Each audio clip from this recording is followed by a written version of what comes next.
to clarify a little bit more, no, risk management is important sa kahit anong aspect of any organization. Kahit anong nature ng industriya o ng operation ninyo. Para lang malinaw tayo doon. This assessment is done in any process sa inyong opisina. Whether you plan for a project or you try to create a new product, diba? Or you embark on a new partnership with another company. Oo naman, risk assessment is naturally a part of all of those process. So, what is the common mistake of most companies ay hindi nagagawa yun. Ay, common yun. Ay. Hence the reason na maraming tao, pag tinanong mo, nakapag-risk assess ka na, ang sagot nila, I have no idea kung paano gumawa ng isa. Malinaw yun. Now, moving forward. Sorry. Alright. For better understanding, specifically sa ISO, lalo na sa case ng quality management, it was stated in the revision, the newer version as a matter of fact, now we need to identify, determine, and plan actions para sa risk and opportunities natin sa ating organization. Specifically, sinabi ng ISO yan. Majority ng quality management officer, nawala dyan. Kasi technically talagang, ano to? Paano gawin to? I haven't done this before. For those who nakapag-practice, okay yun. Adoption lang of whatever method they have, walang problem yun. It should work fairly enough to support the requirements of the ISO. Para sa hindi pa nakagawa, challenging ito. You see, kung hindi mo gagawin yan, at if ever you intend to go for certification or surveillance audit, maintenance ng inyong certificate, wala yung risk assessment, maaaring hindi kayo pumasa. Technically because it's a mandatory requirement na. Now, the idea of this is binigay ng ISO yan because understandably, yung publication and release, specifically pangascation quality or any ISO, the objective is to enhance the business and provide good services sa inyong mga customers at clients. O naman, to enhance the experience and the relationship and the satisfaction ng inyong mga customer. Kasi kung meron kayong risk na makakasama doon, hindi mo ma-achieve yung objective na yun. Hindi mo mabibigay talaga yan. Kahit anong pangako mo pa sa ibibigay mo, kung ang sasama ng dumarating sa'yo, hindi mo maibibigay yung target na yan o yung objective na yan. The ISO essentially understood this is valuable sa case ng 9001 and started to include this and re-establish this sa lahat ng mga publications na nirelease nila. Now, it's not specific kung paano minention yan. It was stated lang in a way na hindi yung kailangan mag-risk management ka. It wasn't really stated directly. Para lang malinaw tayo doon. Magkakamali doon. The idea here is the publication wanted to promote risk-based thinking. The idea here is kung kayo sa araw-araw na trabaho nyo, inherently, you should be a risk-based thinker. Naturally, iisipin mo, bago ka kumilos, kung yung kikilusin mo, makakabuti o makakasama. Whether yung actions mo would contribute or would harm yung inyong ginagawa, yung inyong proseso, yung inyong kumpanya, o yung inyong industriya. This is risk-based thinking. Naturally, all people are risk-based thinkers. O naman, di ba? Kunyari, tatawid ka ng kalye. Bago ka tumawid, iisipin mo kung baka masagasaan ka. Kung lalakad ka sa madilim na kalye, isipin mo baka ma-hold up ka. It is natural for people to be risk-based thinkers. It's important to understand na this is good to apply sa ating business processes. To address and have this risk-based thinking, it will help you enhance yung inyong services and products na binibigay. Therefore, magiging satisfied ang inyong client, magkakaroon ng confidence, gaganda pa ang quality ng products and services niyo. Being risk-based thinkers means na you could also have the ability to prevent the risk, the harm happening sa inyo. That is why importante risk-based thinking. Most successful companies actually do apply this approach. Now, Remember, if you are a risk-based thinker, automatically it helps you prevent any harm to the business. And being risk-based thinkers, using risk-based thinking, it is everybody's responsibility. Hindi tuturuan. Hindi yung, ay, ikaw mag-isip ng risk. Ako hindi ko isipin. It doesn't work that way. Hence the reason nagkakaroon ng risk management officer. So sa case ng quality management office, somebody has got to take that role to ensure that risk-based thinking is actually applied and communicated to everybody para tulong-tulong kayo to have a culture on how to become risk-based thinkers. Now, being risk-based thinkers means you need to address one item, a very important one, risk. Most people know what risk is in the general sense. Pag tinanong mo, alam mo ba kung anong risk? Alam ko yan. But kapag pinasusulat na namin sa papel yan, abutin ka ng isang buong araw bago lumabas lahat yan. This is usually the result of the actual data collection ng risk management.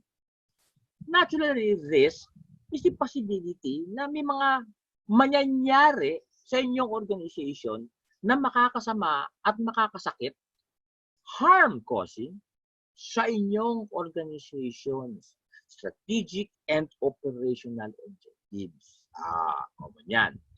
There are decisions na kapag ginawa mo, hindi mo pinag-isipan mo kung may masamang mangyayari, ginawa mo, in the end, nalugi ka. So, realize mo na lang yun after. Sana, isipan ko na maaari palang mangyari sa atin yan. So, this is very important to the practice. Now, risk is common sa lahat ng kumpanya. Araw-araw, may risk tayo. Ang tawag dyan, risk landscape ng inyong organization. You need to understand that. But understanding it is just a portion of the work required by managing risk or what we call risk management. Ito narinig na ninyo. If your organization, and I know yung iba sa inyo ay meron, may ERM department, ang risk management is a systematic process of identifying, evaluating, prioritizing, diba? Analyzing kung ano ang mga risk sa inyong opisina at paano yan makakasama sa inyo. Now, you have to understand, sa mga bagay na masamang mangyari, hindi naman tuloy-tuluyang masama ang mangyayari sa inyo. According to the ISO, baka pwede mong gamitin yan o baliktarin yan at maging opportunity. Yun yung sinasabi ng mga taong, ang masamang bagay na yan, gamitin natin yan para makabuti sa atin. Okay. Hence the reason the standard did identify risk and opportunities. Both items need to be addressed by the practitioner. Now, ang risk management, hindi yan complicated. Based on 31,000 or the ISO 31,000, diba? It's actually an ISO. The enterprise risk management has the basic framework. We need to identify risk, assess the risk, definitely control the risk, and regularly review the risk. Risk changes kasi every now and then. It doesn't stay the same for most cases. Sa matter of fact, yung risk ngayon, baka next time wala na. Napalitan na ng iba. So this is important to take note. Ang risk nagbabago. It's not like, ngayon may risk ako ng earthquake. Forever ka ng earthquake. Mamaya konti, meron ka palang ibang nangyari. Tulad ng gantong pandemic na hindi mo naman ini-expect. Okay? So, see? Risk changes regularly. It's up to the job of the risk management officers to implement a proper process suitable to address the requirements of managing and mitigating risk. Now, risk management means you need to know kung anong risk nyo. This is where pumapasok yung sinasabing risk analysis or risk assessment. Palagi, hingi-hingi yan. Kung may certification auditor kayo, hihingi nila yan. Sabihin nila, Sir, ginawa mo na ba yung risk assessment mo? Asan na yung risk assessment report? Ikaw naman, ano yun? Ano tsura nun? That's very interesting for most cases. Now, risk assessment is a means of providing the information necessary for you to understand kung ano yung mga factors na makakasama sa inyong opisina. And because of the risk assessment, it will give you the opportunity to make a decision about it, a judgment on what exactly to do para yan hindi nyo maramdaman. Yan ang naitutulong na risk assessment. It is not complicated. It is actually a simple way of performing risk assessments. Risk assessments takes a few steps. One of them, identify kung anong importante sa inyong kumpanya. O naman, may mga bagay na importante, may mga bagay na hindi. Some processes, some people, some products, services, infrastructure, and technology are important sa inyo. Some, not so. Others, probably baliwala. But the decision is based on the company's understanding of what those assets are. Risk assessments also include taking those same critical and sensitive assets kailangan tumakbo ang business with and to know ano ang mga makakasama sa kanila. Threats. Ay, di ba? And by knowing kung ano yung threats na yan, you need to know gaano kasakit yan sa inyo kapag tinamaan kayo at maaring gaano kadalas yan mangyari sa inyo. The basics of risk assessment. Impact and probability. So, first up, alamin ninyo kung anong importante sa inyo. Sa case ng ISO 9001, marami yan. Importante sa inyo yung mga proseso ninyo, importante sa inyo yung mga tao ninyo, importante yung galing at kaalaman ng mga tao. Importante ang mga raw materials iba sa inyo, importante ang third-party services sa inyo, importante ang infrastructure sa iba. So, iba-iba yan. It is up to the organization to understand ano yung mga bagay-bagay na importante, bigyan yan ng halaga para makakaroon ng sukat yan, whether financial, or operational, or legal value, or reputational, it's up to you. But you need to understand kung gaano ka-importante siya. Definitely, everything na nasa ng kumpanya, merong accountability yan. Sino may hawak yan? Hanapin nyo. Maraming assets. You need to understand that. Sa mundo ng QMS, maraming assets. If you happen to be excuse me, a manufacturing plant, o madami talaga, may equipment, may tao, may raw materials, diba, may infrastructure, warehouse, lahat. O naman, some offices, maliit lang, like retail stores. So you have yung mga sales clerk o sales person, o probably meron kang konting mga products na binibenta, maliit na tindahan, iba-iba yan. It is important for you to identify lahat ng mga assets na importante para tumakbo mo yung opisina. Next, alamin kung anong makakasama dyan. Threat.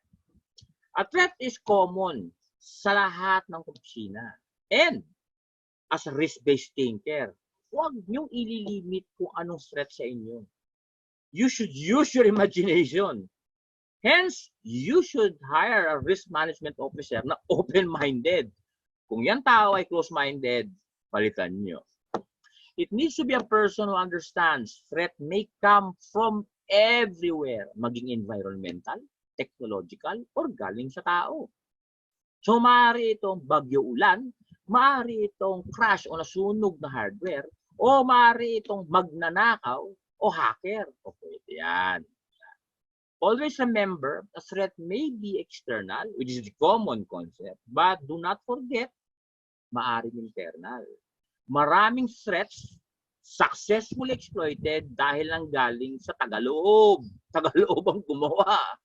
Most successful, anyway, harm na ginawa sa kumpanya were made from insiders, statistically speaking.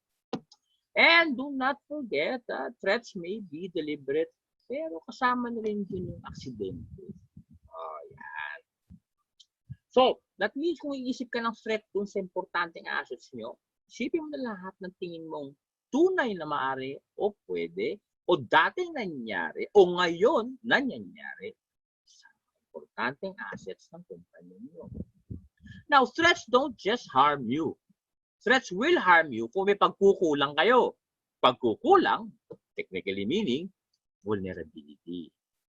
Most people understand threats I kind of forgot vulnerability, yung weakness, yung pagkukulang, yung weakest link ng chain ninyo, yung butas ng inyong mga proseso, butas ng inyong trabaho, butas ng inyong organisasyon. Yung mga pagkukulang na yan, dyan pumapasok ang threat. Tulad ng, hindi mo nilalak ang opisina ninyo pag umuwi ka ng alas 5. Yan ay pagkukulang. So, pag yan ay nakita ng magnanakaw, the threat, sisimutin ang inyong tindahan. So, you are welcoming the threat dahil meron kang vulnerability sa opisina. We need to identify yung mga pagkukulang na yan. We take 2 items important to address risk sa ating organization because threat and vulnerability represents the risk, a potential that if inexploit ng threat yung vulnerability, masasaktan kayo, yung trabaho nyo, yung department nyo, yung opisina nyo. Ayan yan. It is important that we assess the risk by determining 2 important attributes. And this is stated in 31,000 at sa lahat ng best practice sa buong mundo. Risk is valued by 2 attributes, probability and impact. The formula is right before you. There is no other formula for that. That is already the general formula for scoring risk. Well, how you evaluate it, how you provide a scoring mechanism, that is up to you. Nobody's forcing you kung paano mo i-score yan. You can score it quantitatively or qualitative. Aside nyo yan. Pwede mong 3-point system, high, medium, low. Pwedeng 10-point system. Medium high, medium low. Aside nyo na yun. There's nothing wrong with choosing your own method. What is important, you have performed risk assessments. Risk assessments therefore refer to the assessment of threats, exploiting your vulnerabilities, determining gaano kasakit sa inyo yan at gaano kadalas maaaring mangyari sa inyo yan. Yan ang laman ng risk assessment. By looking at the risk assessment, matatanong mo at masasagot mo ang sarili mo, what can go wrong? How bad could it be? How likely is it to occur? At saka, how do you intend to manage the risk? This time, meron ka ng pinanghahawakan na information, record, clearly stating kung ano ang risk landscape niyo. Yan ang naitutulong ng risk assessment. Yan ang maibibigay niyan. Now, why do we need to do risk assessment? Kung hindi natin gagawin yan, lahat yan manggagaling lang sa hangin. Sa isip natin. Naisip natin na, ay tingin ko, baka lahat ng mga tao natin matanggal sa trabaho. Tingin ko, baka masira yung mga makina natin eh. Because hindi naman formal yung risk assessment, hindi mo masasabi kung gaano kasakit talaga yan. Malulugi ba tayo? Magkano mawawala sa atin? 200? 1,000? O 1,000,000? Risk assessment actually will give you the requirements of organization regarding that. It gives you an opportunity to review the consequences of the risk kapag tinamaan kayo doon. And more importantly, ando doon na kung anong pwedeng mangyari dahil sa mga pagkukulang na meron kayo. Therefore, tutulungan kayo, bigyan ng desisyon yan kung ano ang dapat mong gawin to manage the risk.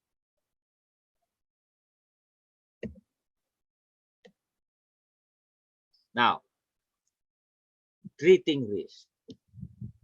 Once you are done with the risk assessment, mababasa mo na yan at mabibigyan ka na ng chance to decide on what to do. Now, deciding what to do takes you into treating risk. And you actually do have, based on 31,000 or best practice risk assessment, kahit saka pumunta, 4 na items lang. Hindi mo nadadagdagan yan. Yan lang yan actually. First, you are given the opportunity to decide whether you want to reduce the risk. Bawas risk. So, kung makikita mo na maaring kapag nangyari ang masamang yan, mawawalan tayo ng pera, di bawasan natin yung possibility mangyari sa atin yan. Reduce yun, bawas. Mas maganda nga pag Tagalog ina-explain. Confusing pag hindi. Merong accept. Meaning, alam mo na malulugi ka ng 5 milyon, 10 milyon. Pag nag-decide ka na, tara, i-accept na lang natin yung consequences niyan. Masaktan na tayo kung masasaktan tayo. Accept yon. There are cases that an organization will accept risk. Most organizations actually accept the risk of natural disasters. Because kapag tinamaan ka, wala ka na talaga magawa. That's not given for some cases. Now, meron tayong avoid. You have to remember, avoid is iwas, hindi bawas. Hence the difference between reduce and avoid. You see, sa avoid, kapag nakita mo na kung gagawin mo yan, makakasama sa kumpanya, di i-avoid natin, huwag na lang natin gawin. Avoid yun, iwas. Bakit ka papasok doon kung alam mo makakasama sa inyo? Hindi reduce yun ha. Ang reduce, bawas. Papasukin mo yan at babawasan mo yung sakit na maramdaman mo kapag tinamaan kayo. Malinaw yan. Lastly, transfer. Transfer accountability ng risk yan. Kaya nga may insurance. Well, an insurance is a good sample of a transfer risk. Kapag kayo ay nasunugan, bayaran kayo ng insurance company. Sinagot lahat na nawala sa inyo. Transfer yon. Most organizations do transfer that to third-party service providers. How you transfer that? Well, you have to decide based on whatever ang kailangan ninyong i-compensate doon sa risk na mangyayari sa inyo. Yan ang 4 na options na papipiliin kayo kapag nabasa ninyo ang risk assessment. You have to understand, yung 4 na actions na yan are only recommended. It is a proposal by the risk management officer or the quality management officer. In most cases, reducing the risk is a better option to select.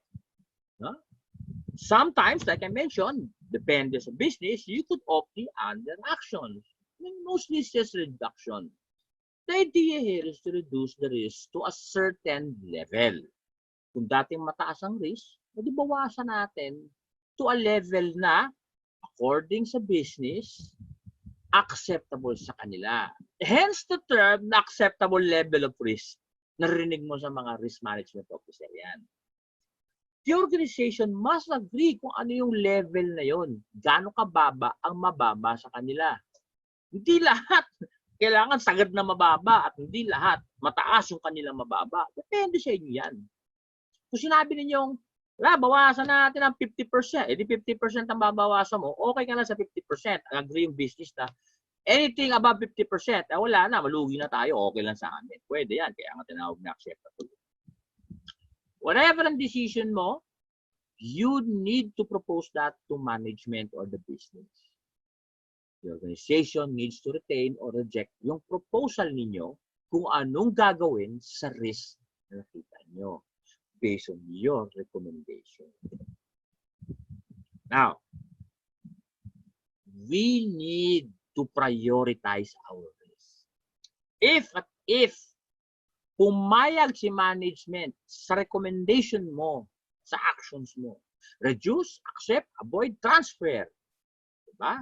If ever pumayag ang stakeholders ninyo dun sa iyong recommendation, it's now time to develop a plan for treating the risk. Hence, before we set out the plan, we need to prioritize muna. What are yung mga high risk natin hanggang sa pababa ng pababa sa lowest risk. By prioritizing, importante sa risk management to, your treatment plans will be in accordance dun sa priority. The schedule of how the plan will be laid out will be based on the priority. Siyempre, kung mga high risk yan ang uunahin mo sa plano mo. Hindi mo ihuhuli yung high risk, di ba? Kaya nga high risk eh. Yung high risk, baka high probability pa nga yan. Ba't naman next year mo yan? This year mo na gawin. Baka nga pwede bukas gawin na natin eh. And the plan would move forward hanggang sa makover mo lahat ng risk na makita mo. So there are short-term and long-term action plans. The plan should contain everything tulad ng method, paano iti-treat, controls na balak mong ilagay. Ano pang meron kayo na magagamit o mga bagong kulang na kailangan ilagay. At yung schedule, time frame. Kung kayo ay magpapa-ISO 9001 certification, babasahin na order yan o na auditor yan time frame na yan. Pag yan ay ASAP, as soon as pwede, hindi nila tatanggapin yan. Yan ay kailangan may deadline. So pag sinabing, oh eto, ganito, sa June 1 na-implement na, ay babangga talaga ng auditor yan. Good advice lang namin yan sa inyo. Huwag kayo mag-o-open deadline. Now, a treatment plan is a coordinating document. It is an action plan that contains anong balak mong gawin. So kung nakita mo may risk ka ng sunog dahil lahat ng mga material mo sa planta flammable, may vulnerability mo, di ba? Flammable lahat ng gamit sa loob. Di gumawa ka ng action plan, paano mo i-reduce yung possibility masunugan kayo? The risk treatment plan or the action plan should contain lahat ng mga details kung anong gagawin mo para hindi ka nga masunugan to a certain degree. Hence, the plan would contain installation of firefighting equipment, fire and smoke detection, training personnel to perform fire drills and become fire marshals, how to use the fire hose. Lahat yan, nasa plano yan. Now, kung meron kayo ng mga yon, the plano would probably enhance on how you intend perform lahat yon or determine kung anong kulang para maidagdag at kumanda lalo yung control na nilagay ninyo. Now, in creating a treatment plan, it's important na hindi kayo mag-create ng plano ng basta-basta. You cannot create a plan wherein you just decide na, ito, bumili tayo, ito, maglagay tayo. Maraming mga kumpanya nagsabing, kailangan ng fire extinguisher, lahat ng floor, sige, lagyan natin. O, lagyan, smoke detector, lahat yan, di ba? O, lagyan natin. Only to realize na magastos. Naturally, management, and this is important para sa mga nag-ISO dyan, needs to approve the treatment plan for implementation. Plans need to be cost justifiable. Sa madaling salita, yung mga controls na nilagay ninyo, kailangan hindi sila lalabas dun sa mawawala sa inyo kapag tinamaan kayo ng risk. Example, kung pinasok mo yan at may masamang mangyayari, kung malulugi ka lang pala ng, let's just say, 100,000, 100,000 bakit ka gagastos ng control worth 300,000? Di parang nawalan ka na, inagahan mo lang. Ikaw pa nakawala. It is important to compare the potential cost of an incident before you implement the right control.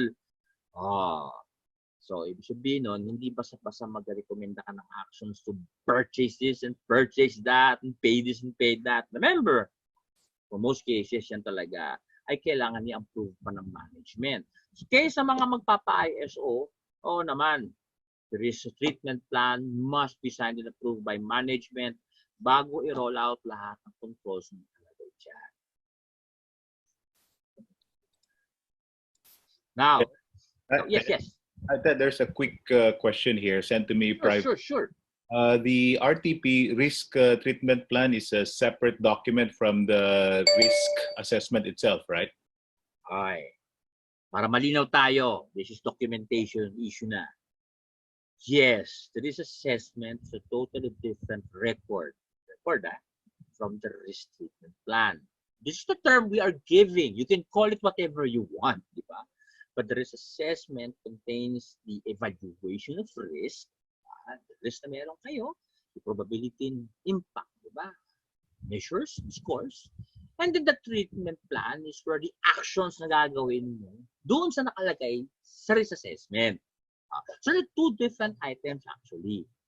Well, technically, ganun yun kasi pa-approve mo yun eh. But some people create a template, well, pinagsasama na lang sa isa yan. Okay lang yun. It's a design issue on how you write it. No? Walang problema yan. All right, thank you, Ted. Now, controls. Hindi lahat ng controls kailangan paggastusan. Maraming controls dyan na makakatulong, but they come in different forms. Some controls, really effective, come such as the following in the form of detection, deterrence, prevention, limitation, correction, recovery, monitoring, and general awareness. Tingnan mo yan, awareness lang, makakatulong yan. Remember earlier, minention natin na gagawin mo, i-embed mo sa culture ng organization ang maging risk-based thinkers. Awareness lang yon. Kung pinaalam mo sa mga kasama mo sa opisina, naisipin natin kung may masamang mangyayari bago natin kilusin. Awareness yan. Pinopromote ng Quality Management Office yan. Sa mga kasama sa awareness campaign niya yan.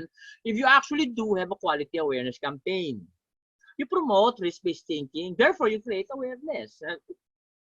Incidentally, kasama na dyan ang education and training to enhance the awareness. Some companies don't actually need to purchase things because probably hindi cost-effective yun.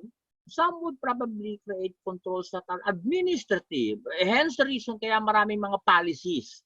Ano dapat, ano hindi. Bawal at anong hindi bawal. Mas maganda yon. Usually it prevents preventive people from creating mistakes or doing things na hindi dapat kasi makakasama sa kumpanya. So, ito kung mga controls na to, maaaring ganyan o combination nito mga to. There are cost-effective ways of detection. For example, deterrence. Ito, maganda yung deterrence. Sa ibang kumpanya, lalo na yung nagtayo ng malaking building, magastos palagyan niya ng CCTV camera, bawat pintuan, bawat floor, bawat kwarto. Ako, my goodness. Para lang sa magnanakaw ng cellphone at laptop yun, ha? Puno mo na CCTV lahat yan. Ang ibang kumpanya, naglalagay ng dummy CCTV. Yung CCTV na peke, ayun, mura na, effective pa. It is a deterrent tool, para lang malaman ninyo, and works wonders. Kasi pag nakita na magnanakaw na merong camera, hindi talaga siya magnanakaw. Kahit hindi umaandar yung camera. So, para lang malinaw tayo dyan. Ay. Now, risk management does not stop at the point of implementation and control. So, let's just say na nagbigay ka ng education, training para gumaling yung kompetensya ng mga tao ninyo. Requirements naman ng ISO 9001 yan anyway. Nagbigay ka ng awareness, establish mo yung mga policies. Lagyan natin, you could have afforded some physical controls like mga door entry controls, di ba? Biometrics. So to a certain degree naman. You could have, syempre definitely, required naman ng gobyerno na meron tayong mga fire extinguishers, safety equipment, all naman. Sama lahat yan. The problem here is it does not stop there. See, the requirement of the ISO and the best practice for risk management is kapag may controls ka, you need to continually improve yung controls. You see, every time you perform a risk management, risk assessment cycle, every year, sa matter of fact, sa case ng ISO, you need to perform risk assessments every year regularly. Therefore, you will re-review, again, re-monitor, again, lahat ng controls na sinalang mo. The objective here is malaman mo kung bagay pa sila, suitable or adequate. As a matter of fact, kung effective. Baka nga naglagay ka ng control dyan, hindi naman napipigilan yung masama. Okay. You need to discover that. We need to measure yung ating controls for effectivity. We need to continually improve lahat ng mga controls na nilagay natin. Lahat ng mitigating measures para sa ating risk. We need to continually improve our awareness programs, education programs, we need to have visibility, management, support, reviews, visibility. We need to perform audits. Alam naman ninyo kung magpapayaso kayo, talaga may audit yan. Part ng internal audit ninyo is to check on the risk management and the risk reports, di ba? We need to analyze events. Nangyayari ba? Nahuhuli ba ninyo? Ano kasama nangyayari sa inyo? We need to measure the effectiveness of controls and definitely perform corrective and preventive actions kung yung mga controls na sinalang nyo ay hindi nakakatulong o hindi maganda. Okay. So, sa haba ng panahon, well, at least a 3-year cycle ng ISO 9001, di ba? Dapat maganda na yung inyong mga risk mitigating controls. Which means, mas maganda control, sa haba ng panahon, mas maganda tapon. The end result, you actually did meet the expectation of the quality management system. The end result, you will have quality products and services, and you will have satisfied customers. This is what risk management, a quality risk management, should contain. Do we have any questions? All right, Ted. Yeah, again, as always, it's amazing how you compress an enormous amount of information into roughly about 45 minutes. So you did a fantastic job today. 45 minutes to be exact. I think you have mastered putting all this information into a sizable 45 minutes. Anyway, I have some quick questions here from our audience, Ted. Most of them are sent to me privately, though. So, sige lang. one of which is this: how are you going to use risk assessment in this current situation where we are in right now, meaning the pandemic, the COVID-19 virus, and all that? Does it mean that it should also be included in your risk assessment matrix and RTPs and all that? The answer is yes. Sa matter of fact, matagal na dapat kasama yan. Pandemics are actually one of the top listing risks in any organization noon pa. Mm-hmm. It is a concern of quality and better yet, a concern of people in charge of business continuity if you actually have one. Mm-hmm. So talagang kasama yan noon pa. Dapat na-prepare na noon pa yan. For people na nakapag-prepare na yan, nakapag-reassess na for pandemic, yan yung mga offices na noon pa, before the COVID, no? Yan yung mga offices na meron mga alcohol gel sa elevator, di ba? Sila yon actually.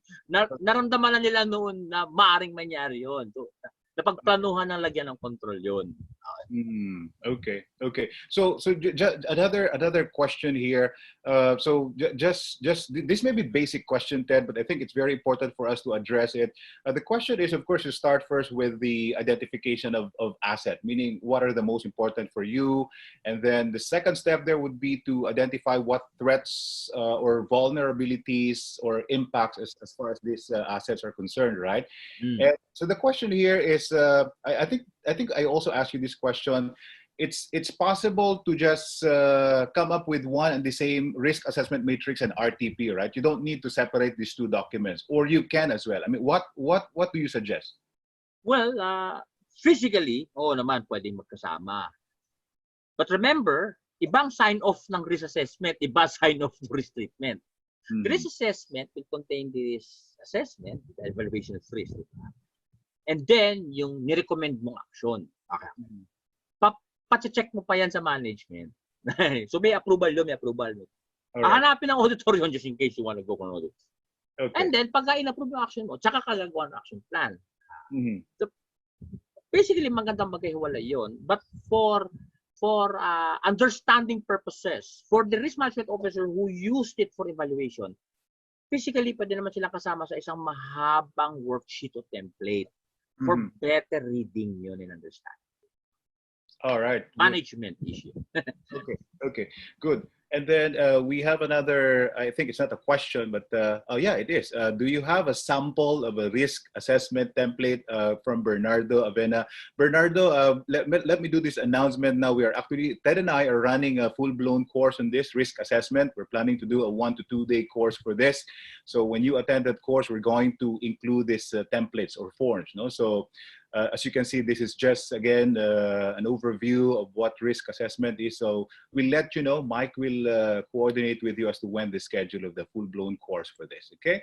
So we'll be providing templates, forms, samples, case studies, and even you get a copy of the presentation, as well as, of course, the certificate of completion for that. Thank you for the question, Mr. Avena. Another question here, Ted, for you is, I'm not sure if if the participant is serious about this, but she's saying that, Sir Ted, would you recommend that the risk manager is a person with a healthy dose of paranoia? Maganda yan. Matagal ko na sinabing, oo.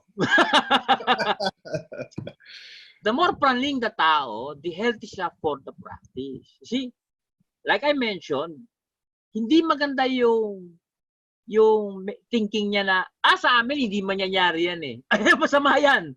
Huwag ka kukuha na risk management officer na ganun mag-isip. Di ba? Kailangan yan yung taong, tingin ko, baka may masamang mangyari yan. Teka, titignan ko kung anong masamang mangyayari dyan. Yeah. Yun yung kailangan yung tao. Pwede niya makita kung anong maaring mangyari. Pwede niya mabasa yung nakaraan na nangyari at saka maintindihan niya yung ngayong nangyayari. Pagsasama niya lahat yon para malaman niya kung anong risk landscape na hinaharap niya. That is healthy. Totally healthy. All right. So that's what you meant when you said open-minded, Ted, right? I mean, the person must have at least a certain degree of foresight or, paranoia. Because I remember reading this book, Only the Paranoid Survives. Now, I don't know if our fans have read that book. Written by Only the Paranoid Survives. I would strongly suggest that you read that book as well. It's a good book on risk assessment. Ted, another question here. How do you turn risk into opportunities? Can you give examples? Oo, kasi kung minsan, pag may masamang mangyayari, pwede mong isipin kung paano mo babalik ta rin yan. Kunyari, meron kang gustong ibigay na project, tingin mo malulugi ka doon, titignan mo kung ano mga opportunities na makukuha mo out of that. Like, maari bang dahil sa risk na yan, baka may pagkakataon maturuan yung mga taong mas gumaling sa kanilang trabaho. Ayan. Baka alam kung paano mas mabuti gawin yung proseso nila. Isipin yung opportunities na makukuha mo out of that. Di ba? Yun, a-actionan din yun based on the ISO 9001. Kailangan actionan mo din yun, di ba? Pero actionan mo din yung risk, syempre, di ba? Actionan mo din. Okay. Then another question. Opportunity has its own template anyway. Right. Another question from Mr. Dennis Aquino. When you're implementing ISO, say 9001 or whatever ISO standard, you're of course doing documentation. And we all know now that documentation might be the possible carrier of virus. What are your thoughts on this? What are your thoughts on this, Ted, especially so that most organizations are not open to electronic signature? Actually, matagal ang challenge yan. As a matter of fact, turo namin sa information security yan. Marami na nagsusubok mag-paperless. Never nila na perfect yan. Even sabihin ng mga kasama niyong kilalang office na nagpa-paperless sila, they could never perfect that. Now, it is a best effort, syempre, to adopt a paperless implementation para sa inyong mga proseso. The electronic signatures, maraming available dyan na methods to apply that. Oo naman, I understand it does have some cost to it. Oo naman, a secure electronic signature, the proper one actually, the encrypted one, actually has cost to it. Hindi yung pirma na iniskan mo lang. Hindi, inanakaw yun, kinokopya yun. Yun lang ang problema doon, cost justification. So, again, it's your decision to decide. Yeah. So you're saying, Ted, that we are recommending, of course, the use of electronic signature, provided that of course it is also controlled, right? Yes. Okay. All right. Another question here, Ted, from Michael Holo. Is risk assessment applicable even to the Department of Education? I would suppose Mr. Holo is from DepEd. Oh, yes. Definitely. It applies to everybody as a matter of fact. Risk yan, well, sa case ng government office. Risk yan on paano magbigay ng serbisyo yung office o yung ahensyang yan.